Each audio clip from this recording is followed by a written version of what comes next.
pesugihan Raja Tikus yang saya lakukan. Nah, saya bilang selamat dalam hati saya. Cuma ya saya tetap menyesal. Saya di posisi yang benar-benar gak enak. Karena saya harus mau menyiapkan di bulan ketiga. Saya udah nazar dalam hati, di bulan ketiga ini saya selesaikan semuanya. Tapi kan saya harus menumbalkan lagi dan lagi. Di bulan ketiga itu saya bingung siapa yang jadi tumbal. Karena warung saya makin rame. Saya di kasir cuman ngitung uang. Tapi untuk kesenangan batin saya nggak ada. Anak saya nggak bisa deket.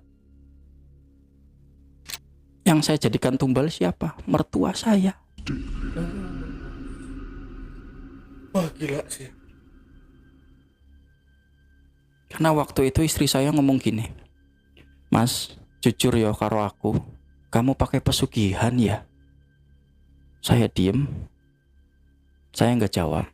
Saya kasih dia uang. Besok kamu masukin ke masjid. Tapi apa benar kamu pakai pesugihan? Enggak, Dek. Oh ya udah. Istri saya cuma ngangguk aja. Entah itu uang itu benar atau enggak, saya nggak tahu. Karena batin saya itu nangis. Benar-benar nggak kepikiran lah mau seperti apa hidup ini ke depannya saya. Pak, ibu meninggal, itu saya nangis. Saya nangisnya karena yang jadi tumbal itu mertua saya. Saya kasih dia bakso, kemudian ini resep baru, ada rasa kejunya. Dia cobain malam-malam, subuhnya udah meninggal. Itu di bulan ketiga saya menyiapkan tumbal. Saya kalau udah dibilang di kantor polisi mungkin sudah seumur hidup mungkin saya. Cuman saya mungkin di bulan ketiganya itu 100 harinya saya sudah nazar seperti itu. Ya mungkin sampai detik ini saya memberikan cerita ini untuk saya pribadi meminta maaf untuk diri saya dan semua. Walaupun mungkin gak akan tergantikan. Di bulan berikutnya sama seperti itu. Sampai terakhirnya yang saya jadikan tumbal itu teman saya yang ngebawa saya. Yang ngebawa saya ke pesugihan. Itu tumbal terakhir saya. Wah, masih gila ya. Sampai di bulan ketiga itu uang saya itu saya taruh di loker itu sudah gak muat, Bang. Tapi saya gak ngerasa bahagia, gak ngerasa senang sama sekali. Anak saya ngatain saya itu mirip tikus. Anak saya loh, perempuan loh, harusnya paling dekat sama ayahnya. Bapak bawa tikus, aku gak mau sama bapak. Ya mungkin itu karma saya yang baru kelihatan loh ya. Sampai akhirnya saya memutuskan untuk berhenti semua. Bang percaya nggak, di bulan ketiga itu saya menyelesaikan 20 tumbal. Saya telepon dukunnya. Dukunnya bilang apa? Kamu nggak bisa mutus semua begini aja. Nanti akan kamu jadi korbannya. Saya siap. Karena uang kamu udah banyak kan di sana. Ya. Kalau bisa uangnya ambil aja, Mbah, ambil lagi. Nggak bisa. Coba gimana saya? Benar-benar buntu. Karena kan yang saya tahu kan Mbah itu akan ngomongnya benar. Orang saya cuma foto terus kemudian kirim aja langsung meninggal kok orang. Saya di situ satu malam itu di tempat tikus itu saya nangis sama tikus. Ada di mana momen saya itu tak nangis sama tikus. Tikus itu kayak benar-benar kayak temen. Saya nggak tahu. Karena mungkin di situ saya ngerasa kalau yang teman saya cuma tikus, ya benar. Saya ngerasa di pojokan, saya nangis. Saya mohon sama kamu semua yang ada di sini, tikus-tikus, maafin saya. Sampai terakhir ternyata raja tikusnya itu datang ke depan muka saya, depan-depan kayak gini, Bang. Kamu nggak bisa berhenti begini aja. Kalau kamu berhenti begini aja, semua keluargamu aku makan. Itu saya di posisi yang saya nggak pernah sholat, Bang. Bayangin. Mengenal Tuhan itu nggak sama sekali. Karena saya pikir uang ada, saya mau beli apa bisa. Mobil saya banyak. Anak buah saya alhamdulillah makmur semua. Cuman walaupun mungkin ada beberapa yang saya tumbalkan, cuman saya ngerasanya pengen udahin ini semua. Cuman ya itu kayak mentok, nggak bisa. Saya bangun dari tempat dari situ, saya keluar. Tikus-tikus itu kan ada di karung, saya karungin. Terus saya tutup lagi. Saya tutup pintu ke depan. Itu kalau nggak salah jam 1 pagi. Itu di hari Jumat pas. Jam 1 pagi saya keluar. Saya lihat jadi toko saya ini kan kanan kiri rukonya. Saya ke depan, saya ke seberang jalan.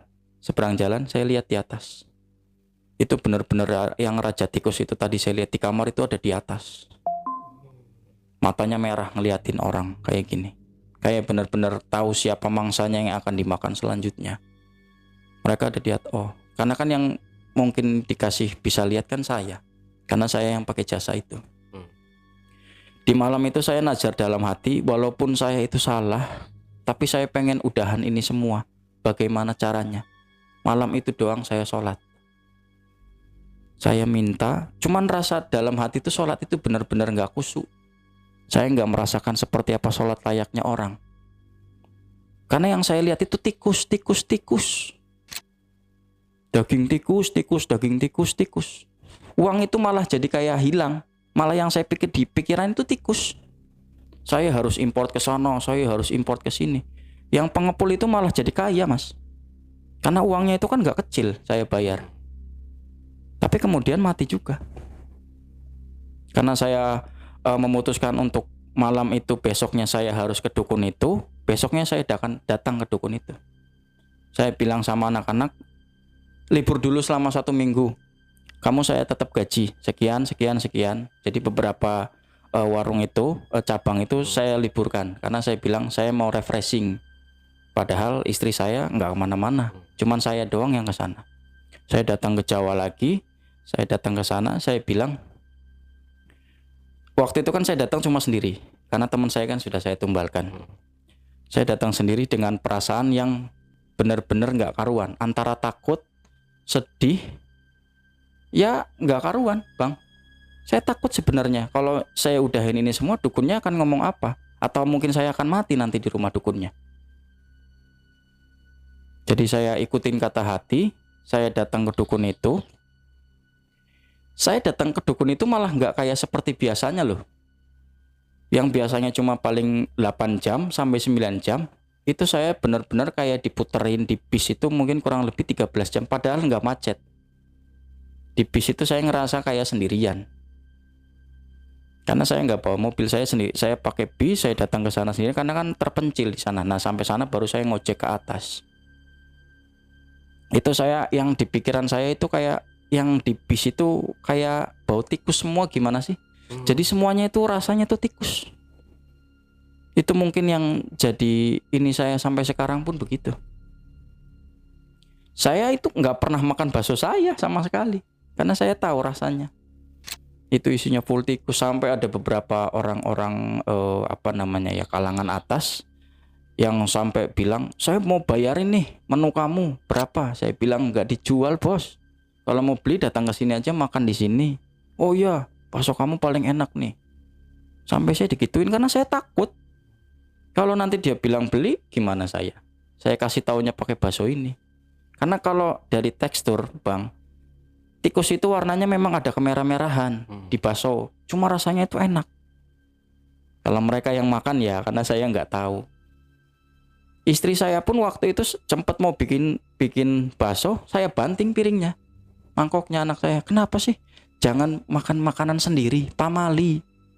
Padahal itu untuk menutupi kebohongan saya. Kalau dia udah makan, itu akan keterusan makannya. Masalahnya di situ. Ya saya kan nggak mungkin tega sama keluarga sendiri makan tikus. Istri saya, anak saya. Jadi kalau yang lain saya nggak peduli. Sampai akhirnya saya di bus itu sampai ke tempat tujuan. Saya berhenti di kota besar di daerah Jawa. Kemudian malam itu saya diantar pakai ojek ke atas. Itu kurang lebih tempatnya terpencil lah. Jadi cuman ada pencahayaan, cuman lampu-lampu di daerah nggak ada lampu besar kayak di Jakarta gitu, nggak ada, tempatnya pencil. Terus saya datang ke situ. cuman disambut bukan sama dukunnya, Bang. Oke. Tapi waktu itu sudah ada rumah kecil lagi di sebelahnya. Jadi bilang gini, maaf abang, itu saya malam jam 3 atau jam 4 mau subuh datangnya. Saya di situ, cuman saya kan ketok-ketok. Walaupun itu dari ini ya, bukan pintu ya depannya. Misi saya gituin. Sampai akhirnya saya ada sejam di situ nunggu. Yang samping rumah itu keluar karena udah mau bunyi-bunyi suara azan. Bang, maaf, nyari siapa? Oh, ada orang tuh di situ. Saya pikir nggak ada karena yang di sebelahnya itu gubuk kecil. Wah, aku mau nyari Mbah Pani. Mbah Pani kemana ya? Mbah Pani? Mbah Pani siapa ya? Ya Mbah Pani yang ada di gubuk ini, di rumah ini. Maksud kamu Pak Suroto? Oh, Pak Suroto nama aslinya saya nggak tahu. Saya taunya Dukun Pani. Mbah Pani, Mbah Suroto. Iya mungkin ini fotonya. Saya dikasih tahu fotonya. Ini. Dia pegang HP-nya, jatuh HP-nya. Ini orang sudah meninggal 3 tahun lalu. Saya merinding tuh, saya nggak bohong. Jadi saya bisnis sama setan selama ini. Astaga.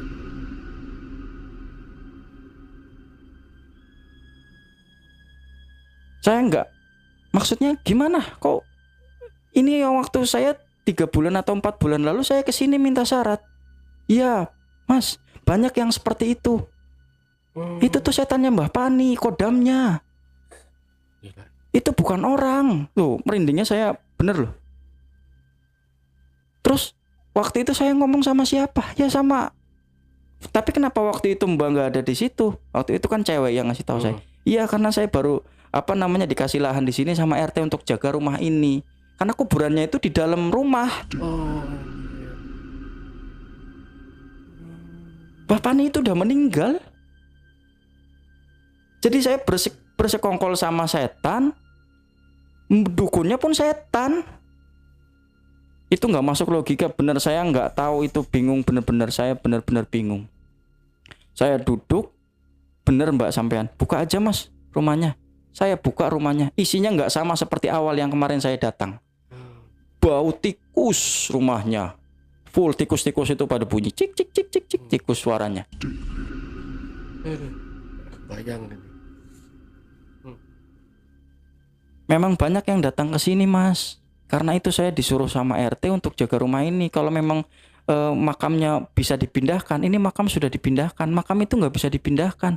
Jadi pada saat itu saya ngomong sama setan toh, ya mungkin Mas, karena kan rumahnya nggak ada orang kanan kiri. Saya datengin rumahnya Mbah Pani itu.